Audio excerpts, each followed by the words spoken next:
Selamat datang saudara-saudari. Kita sedang belajar mengenai buku yang ditulis oleh Zack Punan. Bagaimana kita boleh redakan Tuhan. Ujian daripada Tuhan. Nombor 3, dia berkata, jangan terganggu dengan dunia ini.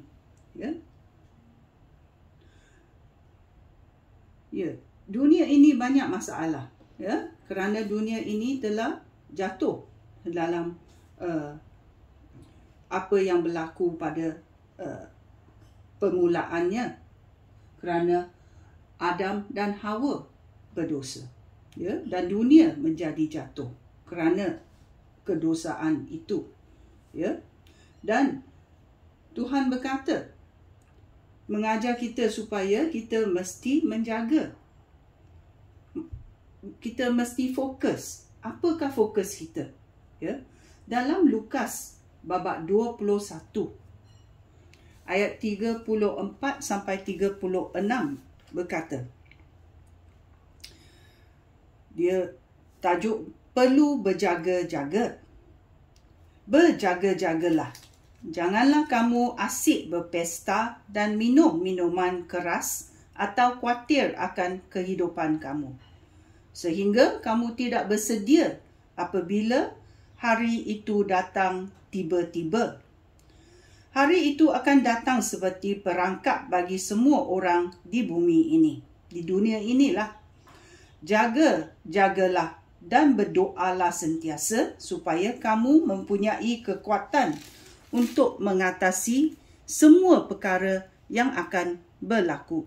Lalu kamu dapat menghadap anak manusia.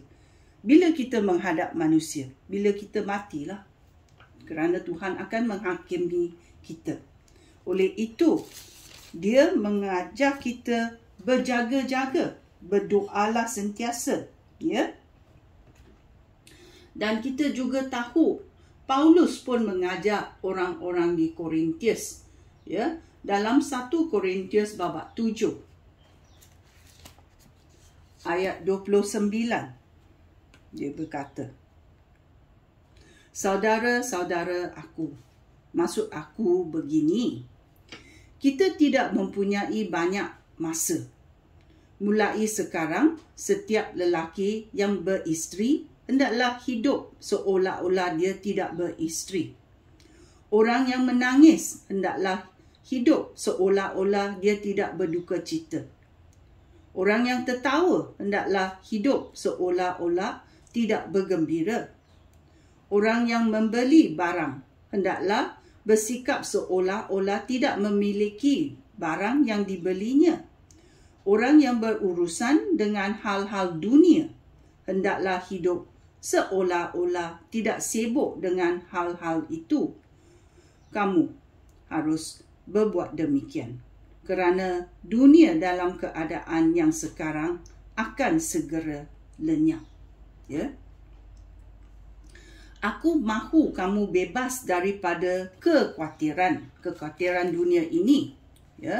Seorang yang tidak beristeri akan menumpukan perhatian kepada hal-hal Tuhan, kerana dia ingin menyenangkan hati Tuhan. Tetapi seorang yang beristeri menumpukan perhatian kepada hal-hal dunia ini, kerana dia ingin menyenangkan hati isterinya.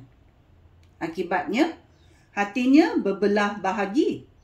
Seorang wanita yang tidak bersuami atau seorang gadis yang tidak berkahwin menumpukan perhatian kepada hal-hal Tuhan, kerana dia ingin mengabdikan seluruh jiwanya kepada Tuhan. Tetapi seorang wanita yang sudah bersuami menumpukan perhatian kepada hal-hal dunia ini, kerana dia ingin menyenangkan hati suaminya. Aku memberikan nasihat demikian kerana aku ingin menolong kamu. Aku tidak mahu mengadakan larangan ini itu bagi kamu. Sebaliknya, aku ingin kamu melakukan apa yang benar dan patut, serta mengabdikan diri kepada Tuhan dengan sepenuh hati. Kerana masa sangat singkat, Tuhan mau datang sekali lagi. Oleh itu, kita mesti menumpukan, mengabdikan diri kepada Tuhan dengan sepenuh hati, dengan benar dan patut. Ya, kerana ini semua dikendaki oleh Tuhan dengan hati yang rela. Ya, dengan hati yang rela. Dalam 2 Timotius babak 2 ayat 3 berkata, ya, engkau juga harus terus menderita sebagai askar Kristus Yesus yang setia.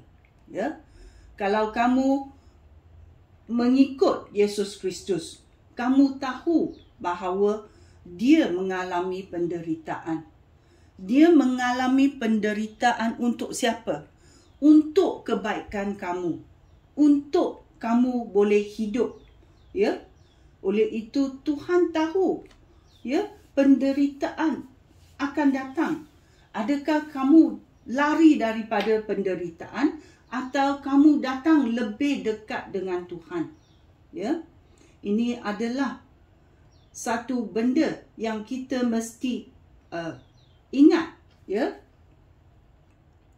Kalau Tuhan Yesus menyuruh kamu buat sesuatu, buatlah dengan senang hati. Buatlah dengan sudi kerana kamu tahu ada kemenangan dalam apa yang dia panggil kamu buat. Ya. Oleh itu, kita jangan terganggu dengan dunia ini. Kita ikut apa yang Tuhan Yesus mahu kita buat dalam dunia ini. Sekian, terima kasih. Shalom.